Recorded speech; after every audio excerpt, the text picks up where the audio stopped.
अस्सलामुअलैकुम वरहमतुल्लाहि वबरकातुहू। उम्मीद करती हूँ आप सब खैरियत से होंगे। आप देख रहे हैं आपका अपना चैनल रूहानी वजीफ़े एंड हेल्थ। नाजरीन, आज मैं उन लोगों के लिए वजीफ़ा लेकर हाजिर हुई हूँ जो चाहते हैं कि उनका अपना ज़ाती मकान हो, जिनका अपना मकान नहीं है, जो किराए पे रहते हैं या किसी दूसरे के घर में रहते हैं और चाहते हैं कि उनका अपना ज़ाती घर हो। तो आज मैं उन लोगों के लिए वजीफ़ा लेकर हाजिर हुई हूँ। इससे पहले कि मैं वीडियो की तरफ बढ़ूँ, मैं आप लोगों से दरख्वास्त करती हूँ कि सदका जारिया समझकर मुसलमानों को फ़ायदा पहुँचाने की नीयत से इस वीडियो को शेयर कर दें। हमारे चैनल रूहानी वजीफ़े एंड हेल्थ को सब्सक्राइब कर दें और बेल आइकन पर ज़रूर प्रेस कीजिएगा ताकि नई आने वाली तमाम वीडियोस आप तक पहुँचती रहें।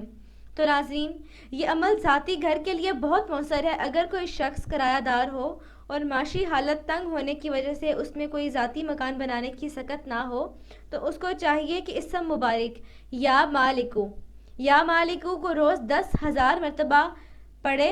घर के सब अफराद भी इस इसम मुबारक को मिलकर पढ़ सकते हैं और कम से कम आपने इसको 3 साल तक पढ़ना है। इंशाल्लाह ताला अल्लाह ताला आपकी ऐसे ज़राए से आपकी माली इमदाद करेगा कि आप सोच भी नहीं सकेंगे और आप अपनी ख्वाहिश के मुताबिक अपना ज़ाती घर बना लेंगे।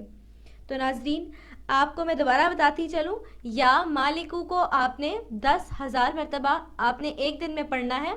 आप तमाम घर के अफराद भी इसको मिलकर पढ़ सकते हैं और आपने अल्लाह ताला से दुआ करनी है कि आपका ज़ाती घर हो जाए।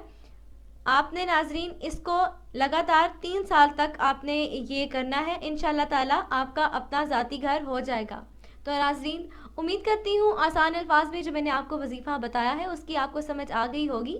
फिर भी अगर इस हवाले से कोई सवाल है, आपको कुछ समझ नहीं आई, तो आप कमेंट करके पूछ सकते हैं, आपको आगाह कर दिया जाएगा। अभी तक के लिए इतना ही। अगली वीडियो तक के लिए इजाज़त चाहती हूँ। अपना बहुत सारा ख्याल रखिएगा। अल्लाह हाफ़िज़।